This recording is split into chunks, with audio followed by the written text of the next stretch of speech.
നമസ്കാരം, എല്ലാവർക്കും ചാനലിലേക്ക് സ്വാഗതം. എല്ലാവർക്കും സുഖമാണെന്ന് വിശ്വസിക്കുന്നു. ഓവർ വെയ്റ്റ് ഉള്ളവർ, ഒരു 80 കിലോ 70 കിലോ ഒക്കെ ഉള്ളവർക്ക്, അതിൽ കൂടുതലുള്ളവർക്ക് 3 നേരവും ഭക്ഷണം കഴിച്ചുകൊണ്ട് നല്ലപോലെ എക്സസൈസ് ചെയ്ത് വെയിറ്റ് കുറയ്ക്കാൻ പറ്റിയിട്ടുള്ളൊരു മാർഗ്ഗമാണ്. നിങ്ങൾ ഇത് കറക്റ്റായിട്ട് ഫോളോ ചെയ്യുവാണെങ്കിൽ നിങ്ങൾക്കൊരു വീക്കിലി ഒരു 5 kg ഒക്കെ കുറച്ചെടുക്കാൻ സാധിക്കുന്ന ഒരു അടിപൊളി ഡയറ്റ് പ്ലാൻ. സോ ഒരാഴ്ച കൊണ്ട് ഒരു 5 കിലോ ഒക്കെ കുറച്ചെടുക്കണം. നിങ്ങൾക്ക് അൺഹെൽതി ഈറ്റിംഗ് ഹാബിറ്റ് ഉണ്ടെങ്കിൽ, നിങ്ങൾ കറക്റ്റായിട്ട് ടൈമിന് ഭക്ഷണം എടുക്കുന്നില്ല, കറക്റ്റായിട്ട് വെള്ളം കുടിക്കുന്നില്ല, ഉറങ്ങുന്നില്ല പ്രോപ്പറായിട്ട്, ആൻഡ് ഭക്ഷണത്തിൽ ന്യൂട്രിഷൻ ഇൻക്ലൂഡഡ് അല്ല എന്നൊക്കെ തുടങ്ങിയ കാരണങ്ങൾ കൊണ്ടാണ് നിങ്ങൾക്ക് വെയിറ്റ് കുറയാത്തതെങ്കിൽ, നിങ്ങൾക്ക് ഓവർ ഈറ്റിംഗ് ഹാബിറ്റ് ഉണ്ടെങ്കിൽ പ്രത്യേകിച്ചും ഈ ഡയറ്റ് എടുക്കുമ്പോൾ ഒരാഴ്ച കൊണ്ട് അല്ലെങ്കിൽ 10 ദിവസം കൊണ്ടൊക്കെ 5 കിലോ കുറച്ചെടുക്കാൻ സാധിക്കും. ഇത് ചുമ്മാ പറയുന്നതല്ല. ഇതിൻ്റെ കണ്ടിന്യൂഷൻ ഡയറ്റ് വേണമെങ്കിൽ ഈ ഒരു ഡയറ്റിന് നിങ്ങൾ മാക്സിമം റീച്ച് തന്നാൽ ഇതിൻ്റെ നെക്സ്റ്റ് ഡയറ്റ് ഞാൻ സൂൺ ഇടുന്നതായിരിക്കും. അപ്പോൾ നിങ്ങൾ പറയുക, നിങ്ങൾക്കിത് എത്ര ദിവസം ഫോളോ ചെയ്യാമോ അത്രയും ദിവസം ഫോളോ ചെയ്യാം. വളരെ സ്ട്രിക്റ്റ് ആയിട്ട് ഫോളോ ചെയ്താൽ നിങ്ങൾക്ക് മാക്സിമം റിസൾട്ട് ഉണ്ടാവും. എടുക്കാൻ പറ്റിയിട്ടുള്ള ഓപ്ഷൻസ്, ഇതിന് പകരം ഇതെടുക്കാം എന്നുള്ള ഓപ്ഷൻസ് കൂടി ഞാൻ പറഞ്ഞു തന്നേക്കാം. അങ്ങനെയാണ് നമ്മൾ ഇന്നൊരു ഡയറ്റ് പ്ലാൻ ചെയ്യുന്നത്. സോ വളരെ ഹെൽത്തി ആയിട്ട് വയറ് നിറയെ ഭക്ഷണം കഴിച്ച് നിങ്ങൾക്കൊരാഴ്ച കൊണ്ട് 5 കിലോ കുറയ്ക്കാൻ സഹായിക്കുന്ന ഡയറ്റ് പ്ലാൻ ഹിയർ. ഇതിൻ്റെ കൂടെ ചെയ്യേണ്ട വർക്കൗട്ട് ഏതാണെന്ന് ഞാൻ താഴത്തെ ലിങ്ക് കൊടുത്തിട്ടുണ്ട്. നിങ്ങൾ ഈ ഡയറ്റ് കറക്റ്റായിട്ട് ഫോളോ ചെയ്ത് ഈ വീഡിയോയ്ക്ക് മാക്സിമം റീച്ച് ഉണ്ടാക്കുകയാണെങ്കിൽ 2 ദിവസം കഴിഞ്ഞാൽ, അതായത് ഇന്ന് ഈ വീഡിയോ വന്നു 2 ദിവസം കഴിഞ്ഞിട്ടുണ്ടെങ്കിൽ അടുത്ത വീഡിയോ വരുന്നതായിരിക്കും. സോ നിങ്ങൾ ചെയ്യേണ്ട വർക്കൗട്ട് ലിങ്ക് ഞാൻ ഡിസ്ക്രിപ്ഷൻ ബോക്സിൽ കൊടുത്തിട്ടുണ്ട്. ഇനി ഓരോ ഭക്ഷണത്തിനും ഞാൻ കാലറി എത്രയാണ് എന്ന് അവിടെ എഴുതി വെച്ചിട്ടുണ്ട്. ഓരോ ഭക്ഷണത്തിൻ്റെയും കാലറി നിങ്ങളത് പ്രിപ്പയർ ചെയ്യുന്ന രീതി അനുസരിച്ച് ഡിഫറെൻ്റ് ആയിരിക്കും. നിങ്ങളതിൽ ആഡ് ചെയ്യുന്ന ഇൻഗ്രീഡിയൻസ് അനുസരിച്ച് ഡിഫറെൻ്റ് ആയിരിക്കും. സോ മാക്സിമം ആഡ് ചെയ്യാൻ പറ്റുന്ന ഇൻഗ്രീഡിയൻസും അത് പ്രിപ്പറേഷൻ എങ്ങനെയാണെന്നും ഒക്കെ ഞാൻ ചെറുതായിട്ടൊന്ന് ബ്രീഫ് ചെയ്തിട്ടുണ്ട്. കറക്റ്റായിട്ട് അത് വായിച്ചു നോക്കുക. സോ നമുക്ക് മോർണിംഗ് ബ്രേക്ക്ഫാസ്റ്റ് ആയിട്ട് എടുക്കാൻ പറ്റുന്നത് ഒന്നുകിൽ ഇതുപോലെ വെജിറ്റബിൾസ് ഒക്കെ ഇൻക്ലൂഡ് ചെയ്തുകൊണ്ടുള്ള പോഹ എന്ന് പറയുന്നത് അവൽ ഉപ്മയാണ്. അവൽ ഉപ്മ ഒരു 100 ഗ്രാം എടുക്കാം. അത് നല്ലൊരു ന്യൂട്രിഷൻ റിച്ച് ആയിട്ടുള്ള ഒരു ഹെൽത്തി മീൽ പ്ലേറ്റ് തന്നെയാണ് മോർണിംഗ് ബ്രേക്ക്ഫാസ്റ്റ് പോഹ എടുക്കുന്നത്. ആൻഡ് അതിൻ്റെ കൂടെ ഒരു എഗ്ഗാണ് എടുത്തിരിക്കുന്നത്, 8 ബദാമാണ് എടുത്തിരിക്കുന്നത്. പോഹയ്ക്ക് ആക്ച്വലി ഒരുപാട് ഗുണങ്ങളുണ്ട്. പോഹ എന്ന് പറയുന്നത് ഗ്ലൂട്ടൻ ഫ്രീ ആയിട്ടുള്ള ഒരു ഭക്ഷണമാണ്. അതിൽ ലോ ഷുഗറാണ്. ആൻഡ് അതേപോലെ തന്നെ ബ്രെയിൻ ഹെൽത്തിന് വളരെ നല്ലതാണ്. കൊളസ്ട്രോൾ കുറയ്ക്കുന്നതിന് സഹായിക്കും. വൈറ്റമിൻ ബി സമ്പുഷ്ടമായിട്ടുള്ളൊരു ഭക്ഷണം കൂടിയാണ്. സോ അത് അനീമിയ വരാതിരിക്കുന്നതിനും കോൺസ്റ്റിപ്പേഷൻ വരാതിരിക്കുന്നതിനും വളരെ നല്ലൊരു ഭക്ഷണമാണെന്നാണ് പറയുന്നത്. ക്രേവിങ് കൺട്രോൾ ചെയ്യും, നമുക്ക് പെട്ടെന്ന് വിശക്കില്ല.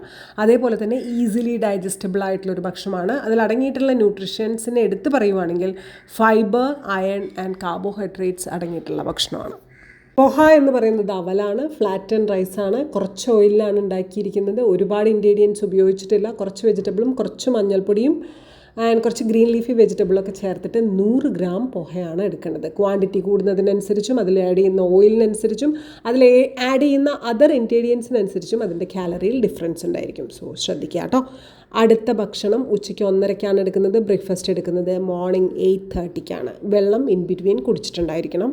ഇൻ ബിറ്റ്വീൻ സ്നാക്കിങ് ചെയ്യാൻ പാടില്ല. അതാണ് മോസ്റ്റ് ഇമ്പോർട്ടൻ്റ് ആയിട്ടുള്ളൊരു കാര്യം. ഇടയ്ക്ക് ഭക്ഷണം കഴിച്ചുകൊണ്ടിരിക്കരുത്. അപ്പോൾ ഇൻ ബിറ്റ്വീൻ സ്നാക്കിങ് ചെയ്യരുത്. ഇനി ലഞ്ച് എടുക്കാമല്ലോ.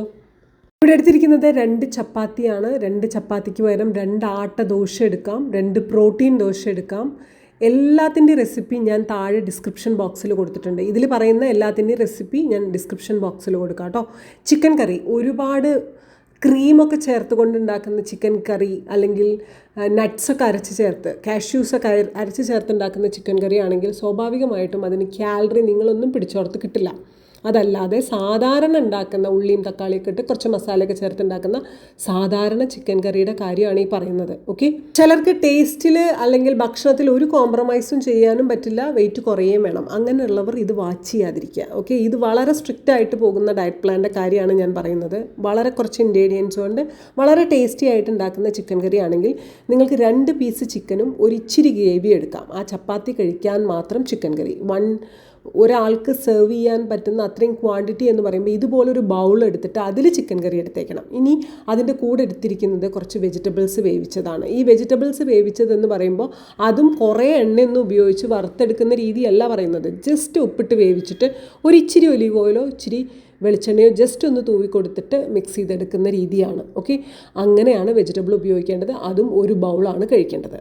അപ്പോൾ അതിൽ എത്ര കാലറി ഉണ്ട്, എന്താണ് അതിലെ ഇൻഗ്രീഡിയൻസ് എന്നുള്ളതൊക്കെ ഞാൻ അവിടെ സൈഡിൽ കൊടുത്തിട്ടുണ്ട്, നിർത്തിയിട്ട് വായിച്ച് നോക്കുക. തീർച്ചയായിട്ടും നമ്മൾ വേറൊരു ഡയറ്റ് പ്ലാനിലോട്ട് ഷിഫ്റ്റ് ആവുമ്പോൾ നമുക്ക് ഇടനേരങ്ങളിൽ എന്തെങ്കിലും കഴിക്കണം എന്ന് തോന്നുമല്ലോ. അതിന് വേണ്ടിയിട്ടാണ് ലോ കാലറി വെജിറ്റബിൾസിൻ്റെയും ഫ്രൂട്ട്സിൻ്റെയും ഒരു സാലഡ് ഉണ്ടാക്കുന്നത്. അപ്പോൾ എത്ര ക്വാണ്ടിറ്റി എടുക്കാം? ദേ അവിടെ ഞാൻ എഴുതി വെച്ചിട്ടുണ്ട്. ഏതൊക്കെ വെജിറ്റബിൾസ് ആൻഡ് ഫ്രൂട്ട്സ് എടുക്കാം? ദേ ഞാൻ അവിടെ എഴുതി വെച്ചിട്ടുണ്ട്. ഇത്രയും വെജിറ്റബിൾസും ഫ്രൂട്ട്സും ചെറിയ അളവിൽ ചേർത്തുകൊണ്ട് ഏകദേശം ഒരു 100 ഗ്രാം സാലഡ് ആക്കിയിട്ട് ഒരു 4 PM കഴിക്കാം. 4:30 അല്ലെങ്കിൽ 4-നോ 4:30 കഴിക്കാം. എന്തുകൊണ്ട് ആ സമയത്ത് കഴിക്കാൻ തോന്നുന്നു? നമുക്കൊരു ഷുഗർ ക്രേവിങ് തോന്നും, ഒരു ചായ കുടിക്കണം, ഒരു മധുരട്ടൊരു ചായ കുടിക്കണം, ഉറക്കം വരുന്നു എന്നുള്ള ഫീലൊക്കെ ആ സമയത്താണ് തോന്നുന്നത്. അപ്പം നമുക്ക് ആക്ച്വലി ഒരു ഷുഗർ ഹൈപ്പാണ് വേണ്ടത്. ഈ ഒരു കോമ്പിനേഷൻ എന്ന് പറയുന്നത് നിങ്ങൾക്ക് ഹെൽത്തി ആയിട്ടുള്ള ഷുഗർ പ്രൊവൈഡ് ചെയ്യുന്ന ഒരു രീതി തന്നെയാണ് ഫ്രൂട്ട്സ് ആൻഡ് വെജിറ്റബിൾ മിക്സ് എടുക്കുന്നത്. അപ്പോൾ അതാണ് 4 to 4:30 ഉള്ളിൽ നിങ്ങൾ കഴിച്ചു തീർത്തേക്കുക. ഈ ഡിന്നർ എടുക്കേണ്ടത് 7 o'clock മുൻപായിട്ടാണ്. 7 to 7:30 ഉള്ളിൽ അല്ലെങ്കിൽ 7:30 മുൻപായിട്ടോ അല്ലെങ്കിൽ 7 മണിക്ക് മുൻപായിട്ടോ ഡിന്നർ എടുത്ത് അവസാനിപ്പിച്ചേക്കുക. അത് തന്നെ ചെയ്തേക്കണം. അത് തന്നെയാണ് കറക്റ്റായിട്ടുള്ള രീതി. ഓക്കെ, അതിനകം നിങ്ങൾ ഏകദേശം ഒരു 2.5 ലിറ്ററോളം വെള്ളം കുടിച്ചിട്ടുണ്ടായിരിക്കണം. രാത്രി ഉറങ്ങുന്നതിന് മുൻപ് പിന്നീട് നിങ്ങൾക്ക് ദാഹിക്കുകയാണെങ്കിൽ വെള്ളം കുടിക്കാം. പക്ഷേ ഒരു 6 മണിക്ക് മുൻപ് ഒരു 2.5 ലിറ്ററൊക്കെ വെള്ളം കുടിക്കുക. അത്രയും വെള്ളം നിങ്ങളുടെ ബോഡിക്ക് മിനിമം റിക്വയർഡ് ആണ്. മിനിമം എല്ലാ ബോഡിക്കും റിക്വയർഡ് ആയിട്ടുള്ള മിനിമം വാട്ടറാണ് 2.5 liters of water before 6 PM. Then after നിങ്ങൾക്ക് വെള്ളം ദാഹിക്കുന്നുണ്ടെങ്കിൽ വീണ്ടും കുടിക്കാം, നോ ഇഷ്യൂ. ഓക്കെ, സോ നമ്മൾ ഇന്ന് നൈറ്റ് എടുക്കുന്ന ഡിന്നർ എന്ന് പറയുന്നത് ഏകദേശം ഒരു 400 കാലറി വരുന്നതാണ്. ഈ ഭക്ഷണം എങ്ങനെ ഉണ്ടാക്കും എന്ന് ആക്ച്വലി നമ്മൾ വീഡിയോ ചെയ്ത് വെച്ചിട്ടുണ്ട്. അത് ഞാൻ താഴെ ഡിസ്ക്രിപ്ഷൻ ബോക്സിൽ പിൻ ചെയ്യുന്നതായിരിക്കും. ഇനി ഇതിൽ ഇൻക്ലൂഡഡ് ആയിട്ടുള്ളത് all the nuts and seeds, healthy ആയിട്ടുള്ള റോൾഡ് ഓട്സ്, അതേപോലെ തന്നെ മിൽക്ക് ഇൻക്ലൂഡ് ആയിട്ടുള്ള ഒരു ഹെൽത്തി ആയിട്ടുള്ള ഒരു ഭക്ഷണമാണ്. ഡേറ്റ്സും കുറച്ച് ഡ്രൈ ഫ്രൂട്ട്സും ഞാനിതിൽ ഇൻക്ലൂഡ് ചെയ്തിട്ടുണ്ട്. അതുകൊണ്ട് തന്നെ ഡയബറ്റിക് പേഷ്യൻറ്റോ പ്രീ ഡയബറ്റിക് പേഷ്യൻറ്റോ ആണ് നിങ്ങളെങ്കിൽ തീർച്ചയായിട്ടും ഇതെടുക്കണ്ട. ഇതിന് പകരം വേറൊരു ഓട്സ് കഞ്ഞിയുടെ റെസിപ്പി ഞാൻ വീണ്ടും ഡിസ്ക്രിപ്ഷൻ ബോക്സിൽ പിൻ ചെയ്ത് വെച്ചിട്ടുണ്ട്. അതാണ് ചെയ്യേണ്ടത്. മോർണിംഗ് എടുക്കേണ്ട വെയിറ്റ് ലോസ് ഡ്രിങ്കിനെ പറ്റി ഞാൻ പറയാൻ മറന്നതാണ്. ഇത് നിങ്ങൾക്ക് 1 ലിറ്ററോ 1.5 ലിറ്ററോ ഉണ്ടാക്കി ബോട്ടിലിൽ സൂക്ഷിക്കാം. ഇടയ്ക്കിടയ്ക്ക് അത് കുടിച്ചുകൊണ്ടിരിക്കാം. ഇതൊരു വളരെ ഹെൽത്തി ആയിട്ടുള്ളൊരു വെയിറ്റ് ലോസ് ഡ്രിങ്കാണ്. വെയിറ്റ് ലോസ് ഡ്രിങ്ക് എന്ന് എന്തുകൊണ്ട് ഇതിനെ പറയുന്നു എന്ന് വെച്ചാൽ നമുക്ക് ഇൻറ്റസ്റ്റൈൻ സംബന്ധമായിട്ടുള്ള അസിഡിറ്റി, ബർപ്പിംഗ്, ബ്ലോട്ടിംഗ്, ദഹനമില്ലായ്മ തുടങ്ങിയ പ്രോസസ്സുകളൊന്നും ഉണ്ടാവില്ല. ഇത് ഗ്യാരണ്ടിയാണ്. ഇത് 100% ഗ്യാരണ്ടിയാണ്. ഈ ഒരു ഡ്രിങ്കിൽ മാത്രം ഞാൻ ഭയങ്കര ഗ്യാരണ്ടിയാണ് ഇത്. കാരണം ഇത് എൻ്റെ പേഴ്സണൽ ഡ്രിങ്കാണ്. വർഷങ്ങളായിട്ട് എൻ്റെ പേഴ്സണൽ ഫേവറേറ്റ് ഡ്രിങ്കാണ്. ഇഞ്ചി ജീരകം ഇട്ട് തിളപ്പിച്ച വെള്ളത്തിൽ ഒരു പിഞ്ച് മഞ്ഞൾപ്പൊടി ഇടാം, മഞ്ഞൾപ്പൊടി ഇടാതെയും കുടിക്കാം. സോ ഈ ഒരു ഡ്രിങ്ക് മോർണിംഗ് എഴുന്നേറ്റ ഉടനെ വെയിറ്റ് ലോസ് ഡ്രിങ്ക് ആയിട്ട് ഇളം ചൂടോടുകൂടി കുടിക്കുന്നത് വളരെ നല്ലതാണ്. It's a kind of tea കുടിക്കുന്ന, ഒരു ഗ്രീൻ ടീ ഒക്കെ കുടിക്കുന്ന ഒരു ഫ്ലേവേർഡ് ആയിട്ടുള്ള ഒരു ഡ്രിങ്ക് ആയിട്ട് നിങ്ങൾക്ക് കുടിക്കാവുന്നതാണ്. എൻ്റയർ ഡേ കുടിക്കുവാണെങ്കിൽ ഇത് ശരീരത്തിന് ഒരു ദോഷവും ചെയ്യില്ല. സോ അത്രയേ ഉള്ളൂ. ഇനി നിങ്ങൾക്ക് എൻ്റെ പ്രൈവറ്റ് ക്ലാസ്സിൽ ജോയിൻ ചെയ്യാൻ താല്പര്യമുണ്ടെങ്കിൽ ഇൻസ്റ്റഗ്രാമിൽ എനിക്ക് മെസ്സേജ് ഇടുക. ഇതൊക്കെ പറഞ്ഞു തന്നുകൊണ്ട് മോട്ടിവേറ്റ് ചെയ്ത് സപ്പോർട്ട് ചെയ്ത് ഞാൻ കൂടെ ഉണ്ടായിരിക്കും ഓൾ ദ ടൈം. സോ അതിനുവേണ്ടി ഇൻസ്റ്റഗ്രാമിൽ എനിക്ക് മെസ്സേജ് ഇടുക. അപ്പോൾ അത്രയേ ഉള്ളൂ. ഈ വീഡിയോ ഇഷ്ടപ്പെട്ടോ എങ്കിൽ മാക്സിമം ഷെയർ ചെയ്യൂ, സപ്പോർട്ട് ചെയ്യൂ. അടുത്ത വീഡിയോ വേണം എന്ന് ഇതിൻ്റെ താഴെ കമൻറ്റ് ഇടൂ. Thank you. വീണ്ടും കാണാം. Love you.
സോ നൈറ്റ് എടുക്കേണ്ടത് ഒന്നുകിൽ ഓട്സിൻ്റെ ഈ പോറിഡ്ജ് അല്ലെങ്കിൽ ആ പോറിഡ്ജ്, ഏതെങ്കിലും ഒരു കഞ്ഞി, ഓട്സിൻ്റെ ഏതെങ്കിലും ഒരു കഞ്ഞി അതെടുക്കുക. നിങ്ങൾക്കൊരു റെസിപ്പി അറിയാമെങ്കിൽ അത് ഫോളോ ചെയ്യുക. ഇതും ഏകദേശം ഒരു 400 കാലറിയോളം വരുന്നൊരു ഭക്ഷണമാണ് ഇവിടെ തന്നിരിക്കുന്നത്. സോ ഹെൽത്തി ആയിട്ട് വെയിറ്റ് കുറയ്ക്കുക, നല്ല രീതിയിൽ ഭക്ഷണം കഴിച്ചുകൊണ്ട് റുട്ടീനിലോട്ട്, ഡിസിപ്ലിനിലോട്ട് വന്നതിന് ശേഷം വെയിറ്റ് കുറയ്ക്കുക. ഒരു ഡിസിപ്ലിൻ ലൈഫ് സ്റ്റൈൽ ഉണ്ടാക്കിയിട്ട് വെയിറ്റ് കുറയ്ക്കുക. മോർണിംഗ് ആൻഡ് ഈവനിങ് വർക്കൗട്ട് ചെയ്യുക. വർക്കൗട്ട് ചെയ്യാതെ നിങ്ങൾക്കൊരു ബോഡി ഷേപ്പ് കിട്ടില്ല. ഡയറ്റ് ഫോളോ ചെയ്യാതെ നിങ്ങൾക്കൊരു വെയിറ്റ് റിഡക്ഷനും കിട്ടില്ല. സോ ഇത് രണ്ടും തമ്മിലുള്ള കോമ്പിനേഷൻ മാത്രമാണ് ഇവിടെ പറഞ്ഞു തന്നത്. പട്ടിണിക്ക് ഇട്ടുകൊണ്ട് വെയിറ്റ് കുറയ്ക്കുന്ന മാർഗ്ഗവും നമ്മുടെ കയ്യിലില്ല. നമ്മൾ 3 നേരവും ഭക്ഷണം എടുത്തുകൊണ്ടാണ് വെയിറ്റ് കുറയ്ക്കുന്നത്. സോ ഒരു രീതി നിങ്ങൾക്ക് ഇഷ്ടപ്പെട്ടായിരുന്നോ? വീഡിയോ ഇഷ്ടപ്പെട്ടുവെങ്കിൽ മാക്സിമം ഷെയർ ചെയ്ത് സപ്പോർട്ട് ചെയ്യാം. ഇനി ചിക്കൻ എടുക്കുന്നതിന് നിങ്ങൾ വെജിറ്റേറിയൻ ആണെങ്കിൽ നിങ്ങൾക്ക് പനീർ മസാല എടുക്കാം, അല്ലെങ്കിൽ വെള്ളച്ചണ കൊണ്ടുണ്ടാക്കുന്ന, കടല കൊണ്ടുണ്ടാക്കുന്ന കറി എടുക്കാം. ഇതിൻ്റെയൊക്കെ ലിങ്ക് ഞാൻ ഡിസ്ക്രിപ്ഷൻ ബോക്സിൽ കൊടുത്തിട്ടുണ്ട്. ഇനി അതല്ലെങ്കിൽ നമ്മുടെ വീട്ടിലെ സാമ്പാർ, മോരുകറി, പരിപ്പ് കറി എന്താണെങ്കിലും ഇതിന് പകരമായിട്ട് എടുക്കുന്നതുകൊണ്ട് കുഴപ്പമില്ല. വേറൊന്നും അതിൽ നോൺ വെജ് ആയിട്ട് നിങ്ങൾക്ക് എടുക്കാൻ പറ്റാത്തതായിട്ട് പറഞ്ഞില്ല. എഗ്ഗ് എടുക്കുന്നത് ബുദ്ധിമുട്ടാണെങ്കിൽ എഗ്ഗ് എടുക്കാൻ ശ്രമിക്കുക മാക്സിമം. എഗ്ഗ് എടുക്കുന്നതിന് പകരം എന്തെടുക്കാം എന്ന് പറഞ്ഞാൽ എഗ്ഗിനോളം ന്യൂട്രീഷൻ റിച്ച് ആയിട്ടുള്ള വേറൊരു ഭക്ഷണത്തെ പകരമായിട്ട് പറയാൻ എനിക്കറിയില്ല. സോ സ്കിപ്പ് ഇറ്റ്, അത്രയേ ഉള്ളൂ കേട്ടോ. ഇനി നൈറ്റ് ഈ ഒരു ഡിന്നറിന് പകരം ഞാൻ നേരത്തെ പറഞ്ഞു ഡയബറ്റിക് പേഷ്യൻ്റ് ആണ്, പ്രീ ഡയബറ്റിക് ആണെങ്കിൽ നിങ്ങൾക്ക് എടുക്കാൻ പറ്റുന്നത് ഓട്സ് സൂപ്പാണ്. അതിൻ്റെ റെസിപ്പിയും, ഓട്സിൻ്റെ 2 റെസിപ്പീൻ്റെ അതും ഞാൻ ഡിസ്ക്രിപ്ഷൻ ബോക്സിൽ കൊടുത്തിട്ടുണ്ട്. So everything is here, you just follow and reduce your wait. അത്രയേ ഉള്ളൂ. നിങ്ങൾക്ക് ഇഷ്ടമാണ് നിങ്ങളുടെ വെയിറ്റ് കുറയ്ക്കാനെങ്കിൽ മാത്രം വെയിറ്റ് കുറയ്ക്കുക. നിങ്ങളെല്ലാവരും വെയിറ്റ് കുറയ്ക്കണം എന്നൊന്നും ഞാൻ നിർബന്ധമൊന്നും പറഞ്ഞില്ല കേട്ടോ. That is our choice only, our body our choice. Okay.